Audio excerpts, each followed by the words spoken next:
హైదరాబాద్ ప్రజాభవన్ ముందు జరిగిన రోడ్డు ప్రమాదం కేసులో కీలక మలుపు చోటు చేసుకుంది. బోధన్ మాజీ ఎమ్మెల్యే షకీల్ పేరును ఎఫ్ఐఆర్లో చేర్చారు పోలీసులు. షకీల్ కుమారుడు సోహెల్ దుబాయ్ పారిపోయేందుకు 10 మంది సాయం చేసినట్లు గుర్తించారు. సోహెల్కు సాయం చేసిన ఇద్దరిని అరెస్ట్ చేశారు పంజాగుట్ట పోలీసులు. అర్బాజ్ సోహెల్ను అరెస్ట్ చేసి రిమాండ్కు తరలించారు. మరో 3 పారిపోయినట్లుగా గుర్తించారు అధికారులు. ఇప్పటికే సోహెల్పై ఎల్ఓసి జారీ చేసిన అధికారులు దుబాయ్లో ఉన్న సోహెల్ను రప్పించేందుకు ప్రయత్నాలు చేస్తున్నారు. కొద్ది రోజుల క్రితం సోహెల్ ప్రజాభవన్ ముందు తన కారుతో రైలింగ్ను ఢీకొట్టాడు అతివేగంగా వచ్చి. సోహెల్ దుబాయ్లో ఉన్నాడు ప్రస్తుతం. దుబాయ్ పారిపోయేందుకు సోహెల్కు సహాయం చేసినటువంటి వారిని అరెస్ట్ చేశారు. మరో 3 పరారీలు ఉన్నారు. ఈ నేపథ్యంలో నమోదైనటువంటి ఎఫ్ఐఆర్లో మాజీ ఎమ్మెల్యే షకీల్ పేరును కూడా చేర్చారు. పూర్తి వివరాలు మా క్రైమ్ ఇన్పుట్ ఎడిటర్ రమేష్ వైట్లని అడిగి తెలుసుకుందాం. రమేష్ వైట్ల లైవ్లో జాయిన్ అవుతున్నారు. రమేష్, ఎఫ్ఐఆర్లో ఎలాంటి విషయాలను పొందుపరిచారు? షకీల్ను ఏ విధంగా ఎఫ్ఐఆర్లో చేర్చారు?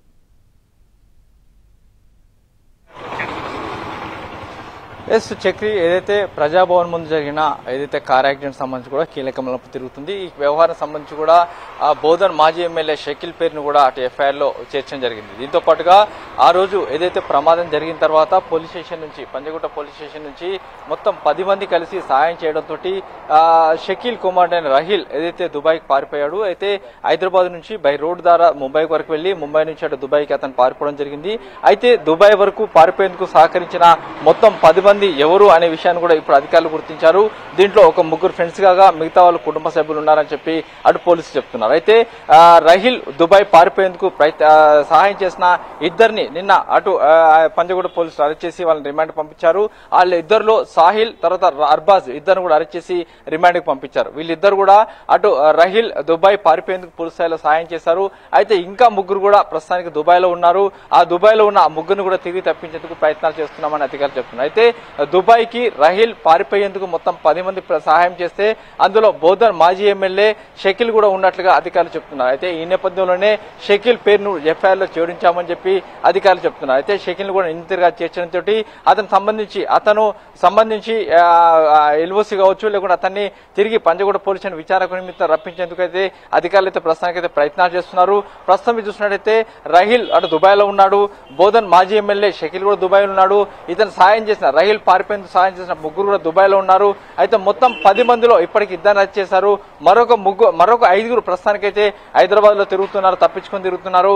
వాళ్ళని కూడా పట్టుకునేందుకైతే అధికారులు ఇప్పుడు ప్రయత్నాలు ప్రారంభించడం జరిగింది. ఏది ఏమైనప్పుడు కూడా ప్రజాభవన్ ముందు జరిగిన రోడ్డు ప్రమాదం సంబంధించి మొత్తం 10 మంది రహిల్కి సాయం చేసినట్టుగా గుర్తించి 10 మంది పేర్లు జోడించడం జరిగింది. దీంట్లో ఇప్పుడు నిన్న అర్బాజ్ సాహిల్ అరెస్ట్ చేసి రిమాండ్ తరలించగా మిగతా వాళ్ళు పరాల్లో ఉన్నారు. పరాల్లో ఉన్న వాళ్ళు 3 దుబాయ్ లో ఉన్నట్లు అధికారులు చెప్తున్నారు. చక్రి, నమోదు చేసిన కేసు ఏంటి అసలు? అంటే ఎట్లాంటి కేసు నమోదు చేస్తే ఏ సెక్షన్ కింద కేసు పెట్టారు?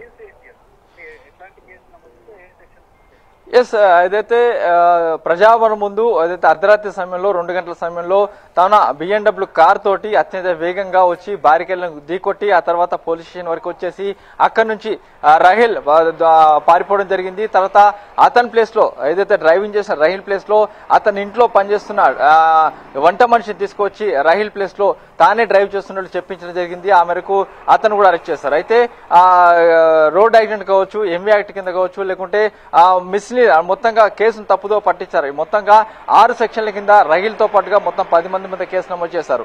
అయితే ఈ వ్యవహారం సంబంధించి రహిల్ డ్రైవింగ్ చేస్తాడు, అతన్ని తప్పించి అతని ప్లేస్ లో వంట మనిషిని డ్రైవర్ గా చేర్చడం జరిగింది. ఆ తర్వాత రహిల్ దుబాయ్కి పారిపోవడం జరిగింది. దుబాయ్కి పారిపోవడానికి మొత్తం 10 మంది సహాయం చేశారు. 10 మందిలో మాజీ ఎమ్మెల్యే షకీల్ కూడా ఉన్నాడు. మొత్తంగా షకీల్ పేరును కూడా దీంట్లో చూడడం జరిగింది. అయితే మొత్తంగా ఈ కేసు సంబంధించి 10 మంది ఇప్పటికీ దాంట్లో ఉంటే ఇద్దరు మాత్రం ఇప్పుడు అరెస్ట్ చేశారు. రోడ్ నెంబర్ 45 లో జరిగిన ఒక యాక్సిడెంట్ కి సంబంధించి కూడా షకీల్ కుమార్ మీద ఆరోపణలు వచ్చాయి అప్పట్లో. ఆ కేసుకు సంబంధించి వివరాలు ఏంటి?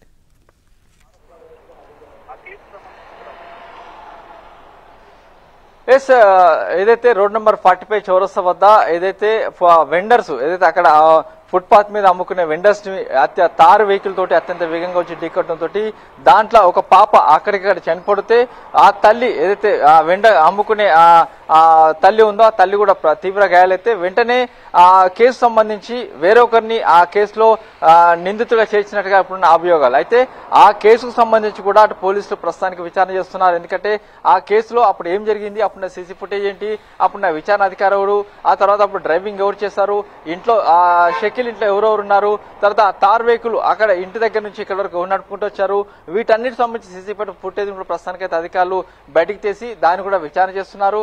ఆ కేసులో కూడా షకీల్ కుమారుడు రహీల్ మీద అనుమానాలు ఉన్నాయి, ఆ మేరకు కూడా విచారణ చేస్తున్నట్లు అధికారులు చెప్తున్నారు. అయితే దానిపైన కూడా రోడ్ నెంబర్ 45 జరిగిన రోడ్డు ప్రమాదం సంబంధించి కూడా విచారణ చేస్తున్నాం, దానికి సంబంధించి సమగ్ర దర్యాప్తు చేస్తున్నాం, త్వరలో ఛార్జ్షీట్ వేస్తాం. ఎవరైనా నిందితులు ఉంటే వదిలిపెట్టే ప్రసక్తి లేదు. షకీల్ కుమారుడు అయినా కావచ్చు, లేకుంటే షకీల్ సంబంధించిన సమీప బంధువులు కావచ్చు, ఎవరైనా సరే వదిలిపెట్టే ప్రసక్తి లేదని అధికారులు చెప్తున్నారు. ఇప్పుడు ఇద్దరు దుబాయ్లో ఉన్నారు, ఎఫ్ఐఆర్లో పేర్లు తీసుకొచ్చారు, ఏంటి స్టేటస్ ఏంటి కేసుది?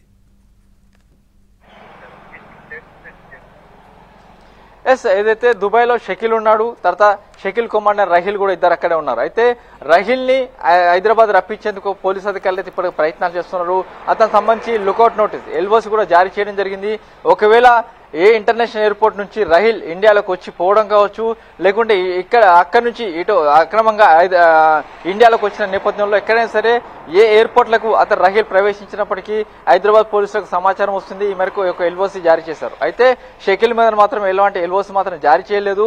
మరోవైపు చూసినట్లయితే దుబాయ్ లో ఉన్న మన ఎంబసీ అధికారులతోటి మాట్లాడి అక్కడ ఉన్న రహీల్ ని తిరిగి హైదరాబాద్ రప్పించేందుకైతే ప్రయత్నాలు అయితే మొదలు పెట్టడం జరిగింది. ప్రస్తుతం అయితే షకీల్ ని నిందితుగా చేర్చారు. మరోవైపు రహీల్ మీద ఎల్ఓసి జారీ చేశారు. రహీల్ ని ఇండియాకి రప్పించే ప్రయత్నం చేస్తున్నారు. రహీల్ కి సహాయం చేసిన మరో ముగ్గురు కూడా దుబాయ్ లో ఉన్నారు. వాళ్ళని కూడా హైదరాబాద్ రప్పించేందుకైతే ప్రయత్నాలు చేస్తున్నామని అధికారులు చెప్తున్నారు. Thanks for the updates.